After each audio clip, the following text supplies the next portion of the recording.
I'm Howard Dixon, Rock Island's European representative, and I'm joined here today by my good friend and colleague, Conor Fitzgerald, to introduce the second tranche of firearms from the great Norman R. Blank collection. Norman Blank was a Renaissance man who threw himself into his passions with great enthusiasm, from fine wines, to hunting, to antiquarian books, to firearms, and fine cars. Today, Conor and I are going to be discussing some of our favourite pieces and some of the highlights from this second group from the Norman R. Blank collection, beginning with this rather spectacular gilt brass barreled and locked wheel-lock rifle in front of us. From this beautifully engraved barrel and beautifully decorated lock, this gilded wheel lock came from the collections of the Princes of Hohenzollern in Germany. That's right, and was purchased by Norman from auction in 1980 in London.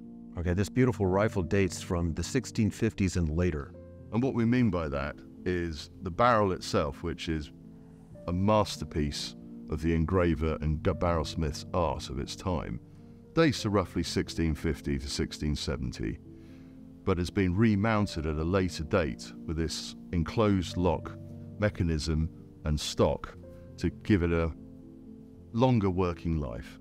The stock is of classic German form and displays fine carved scenes and has the number 261, the collection number of the Hohenzollern family. Our second gun on the table you will recognise as being a Ball reservoir air rifle, this particular example made by Thomas Conway in Manchester and comes with its original fitted mahogany case. An interesting feature of this rifle is the Ball reservoir, which at the time was known as a globe. And we actually have some very interesting information engraved on the stem of the stirrup pump. The stem of the stirrup pump is actually engraved with what one could call loading information, and it actually states 800 strokes to fill each globe with air. That sounds like an awful lot of work for getting off a few shots. Absolutely. Moving on to the pistols at the front of the table. This pair of pistols by Joseph Diop of Ripoll are great examples of Spanish workmanship, gold and silver inlaid, and carved stocks. I must admit, one of my favourite features on these pistols are actually the chiseled girdle at the midpoint of the barrel. Absolutely. Detail in there is absolutely phenomenal. Indeed. Agreed. With cast and chased silver mounts, carved stocks, and artfully created striping along the wood. Yes, and if memory serves me correctly, the striping was actually applied by binding the stocks once they were finished and carved, and then actually singeing the wood in between the binding strips to create that tiger stripe pattern. Oh, and then they would varnish the stocks and finish the pistols. Absolutely. Beautiful. The first gun we have is a Holland & Holland 4-bore wildfowling gun made for a Scottish noble family in 1879. It's a 40-inch barrel and 17 pounds. That's quite a weight. It is. I can tell you, it's not just to aid with the recoil of such a big caliber. These guns are specifically designed to aid the shooter once mounted in the shoulder and swinging through your skein of geese on the foreshore. The weight actually helps the balance as the barrel moves up in the swing to actually move through the birds and get a clean shot. But these would have taken quite a load. What would you have loaded one of these with? About a handful. A handful. Indeed you would.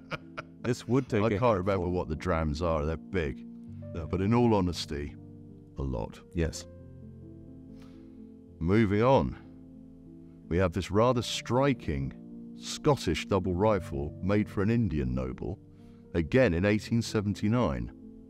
We're fortunate to have had it confirmed from the factory records that that gold inlay is factory original.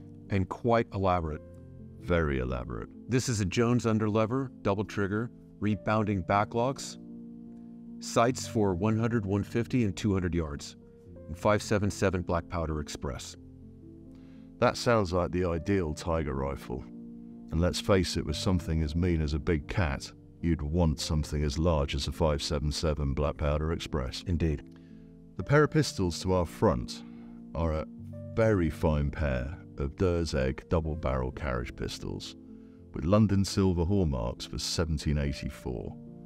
Now, I'm a huge fan of Durseg pistols. I think Durseg was the quality gunmaker, indeed. the delicacy of his lock work, the elegant lines of the barrels to the stocks, quality of craftsmanship. Yes. I mean, I know, as we've discussed, go ahead, the checkering. Checkering is beautiful, very typical of Egg, large diamond form. Bolted safeties on the cocks. Yeah. Technical tour de force. And of course, he was an émigré. He was indeed an émigré gunsmith from Switzerland to London. And he was uncle to Joseph Egg, who we'll be talking about in a minute. Lastly, we have a pistol from 1848 by William and John Rigby of Dublin, a percussion pistol with Rigby's classic acid-edged Damascus barrel.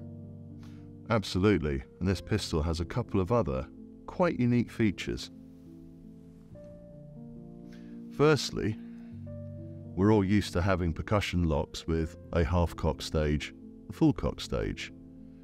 This is what's known as a triple bent lock, where it has the first stage, which lifts the hammer just off the percussion pillar, onto half-cock, onto full-cock. And secondly, and along the spine, we have this wonderful blued trap cover, this little spring catch, covers these three compartments for lead ball. Ah. A masterpiece of Irish gun making. Before Howard and I is one of the finest Spanish Miquelette guns, elaborately decorated with gold, finely chiseled steel mounts, and well-carved stock. I mean, the level of decoration on this gun is absolutely stupendous. I mean, whether you're looking at this delicately inlaid gold ornament along the barrel, I mean, here we've got a little regal sunburst. We have doves carrying olive branches scattered throughout this, and these wonderful gold-lined maker's marks, including these little fleur-de-lis, this chiseling on the girdle. I mean, it's sensational. And it also has a hidden feature. It does indeed. Within a trap in the buttstock, the little sprung cover, is this steel tube, kind of resembles a cigar tube, which houses this wonderful multi-tool. I mean, this is in its extended position, but this little spring clip, the hammerhead folds flat, and on the end we have this wonderful worm that would screw onto the back end of the ramrod for unloading the gun. The level of skill employed on this gun, I mean, just look at the delicacy of this carved floral motif here. It is absolutely sensational, and given that this is more than 200 years old, it's so sharp. It's just the most fabulous Spanish gun I have seen in a long time. It is quite exquisite. This is exuberantly carved. It's just gorgeous. Fabulous work. Checkering is absolutely pristine, fine multi-point. And another feature I absolutely adore on this gun, the trigger guard. Oh, that is amazing. That scroll back there, I mean, it's almost like a watch spring. Yes. Sensational, absolutely sensational. And the last pistol we have is an exceptional pistol known as a Baby Egg, made by Joseph Egg. This flintlock over and under pistol was made for the Prince Regent, later George IV. That's right, and we touched earlier on a pair of pistols made by Joseph's uncle, Durs. So he really is the next generation of this great gun-making family that were established in London, late 18th, early 19th century. Yes, and this pistol was his particular patent that he's most noted for.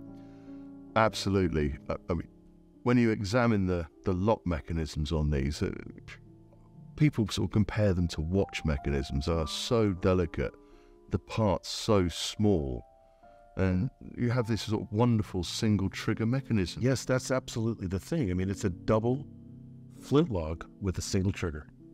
Absolutely. The trigger itself works on a small spring inside, so we'll always fire one barrel first, reset, spring flips, goes over to the second lock. But they're just exquisite, aren't they? This is something that modern shotguns do.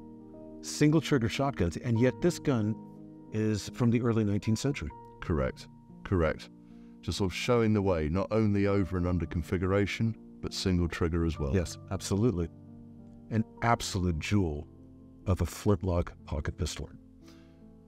And this one, of course, on the pommel, it really has this very large gold escutcheon carved with the British Royal coat of arms. I mean, it's exquisite. Silver and gold mounted and beautifully blued flintlock. Just an exceptional tour de force of work. And still with the original case hardening on the locks. Yes. Perfect. We look forward to seeing you in Bedford, Texas this May for the premiere auction. Come and experience the wonderful new facility and see these marvellous guns in the metal.